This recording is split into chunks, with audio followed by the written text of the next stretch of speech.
Hello, welcome to my YouTube channel. Today we're going to do a very simple dish. It's just chicken, sweet and sour, but we're going to coat the chicken in a lovely light batter and then roll that chicken through the sweet and sour sauce and just put it on a bed of rice. Very easy, very quick. We're making our own sweet and sour sauce from scratch. Not a lot to that. I'll show you exactly how we do it. See you in a minute. Okay, the first thing we're going to do is to cut the chicken into bite-size or just over bite-sized pieces, maybe even strips.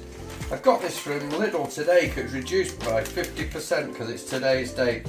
Perfectly fine, perfectly fresh chicken from Aldi actually, and I paid £1.50 for this lot. So what I'm going to do, they're not suitable for chicken nuggets, so I'm just going to trim them off and I'll come back to you when I've done that.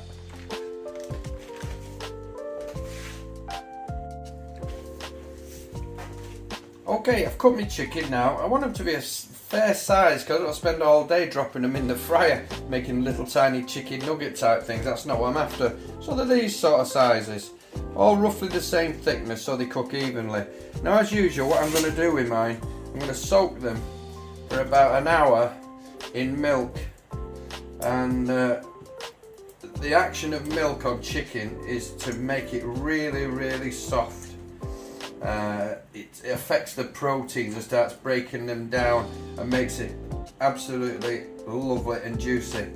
Especially if you slightly over fry it, which is really easy to do of course.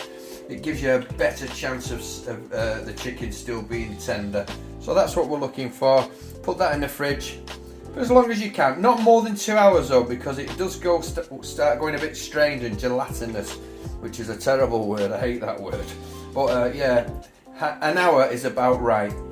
No seasoning, nothing like that, just milk. Okay, we're now just going to make a basic batter. Flour, I'm using self-raising because it's what I've got handy. You can use plain, I wouldn't use bread flour, that doesn't work.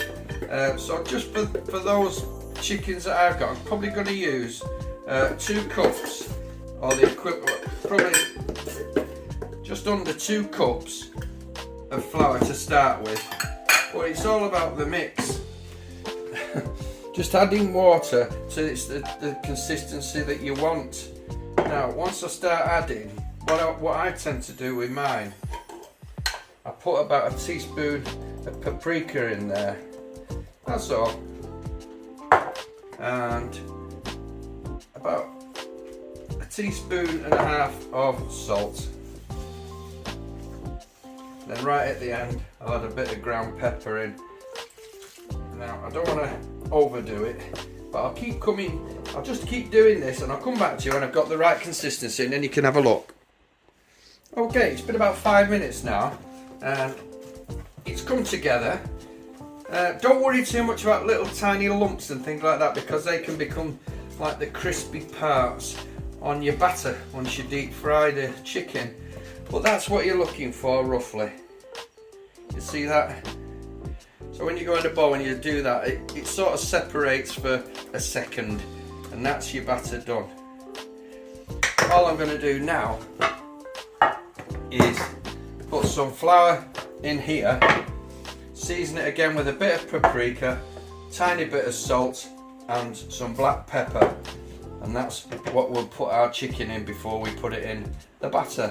I'll come back to you once we've set the pan station up and the deep fat fryers at around 160 degrees.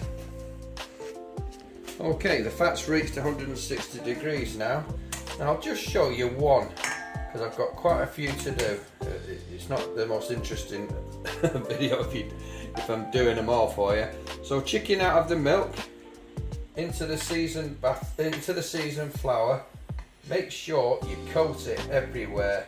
I'm trying to keep my hands clean.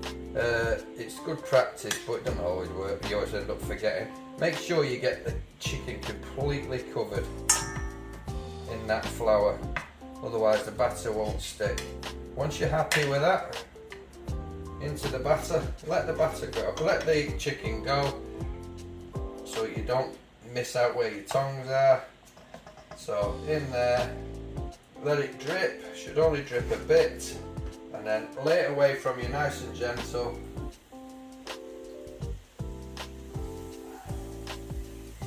Like that. Now I'll come back to you once that piece is cooked, and then I'll continue with the rest. Okay, and that's all of them done now, ready to be added to the sweet and sour sauce and rice. Overall cooking time about an hour and 5 minutes. We clean up. Give it a try. Okay, now simple ingredients. The sweet and sour sauce is, I'm using, this is 350 ml of white vinegar into the pan. Just put that on actually, and then the equal amount, as in grams, of white sugar or brown sugar, whatever sugar you got, it's not critical. So that's 350 milliliters of white vinegar and 350 grams of white sugar into a pan.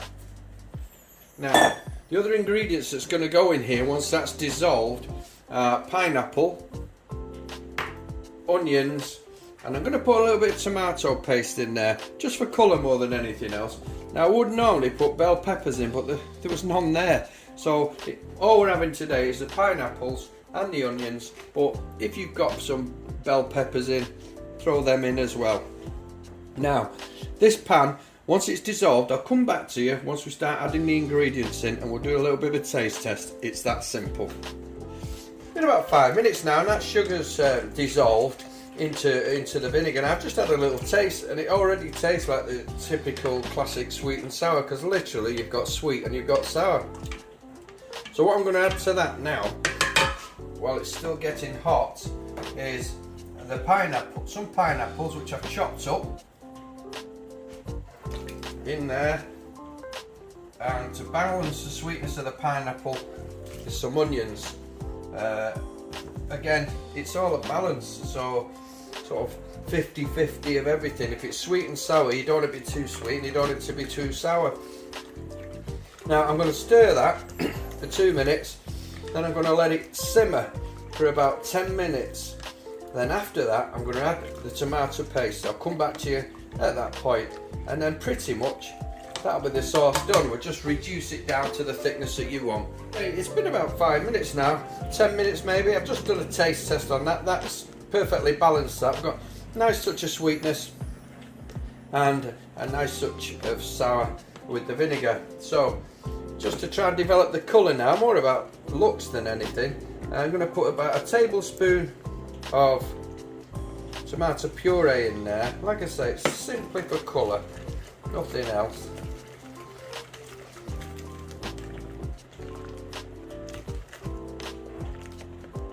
You can't see that because of the steam, but that's gone that classic red colour now. Now what I will do, which I'm going to actually add some tomato ketchup, but again about a tablespoon, give or take.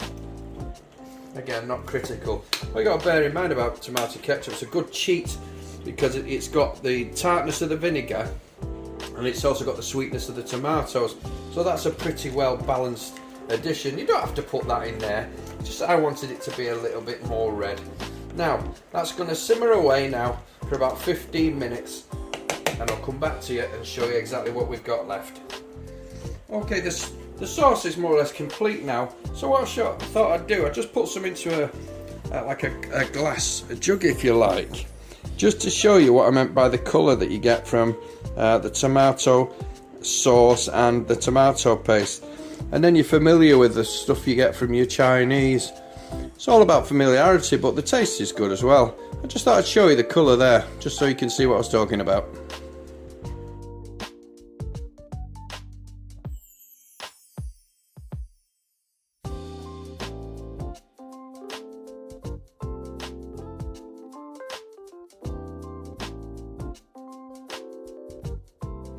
Hello, thanks for watching to the end. What did you think of the chicken then? Give it a try. Sweet and sour sauce used to be a mystery to me, and there's nothing to it. Sugar and vinegar, sweet and sour, vegetables put through it, and a colour if you like. Give it a try. If you enjoyed the video, please give us a thumbs up, or if even better, give us a subscribe. Channel's moving along now, over 30 subscribers now, so I really appreciate it. Thanks again. See you on the next one. Bye bye.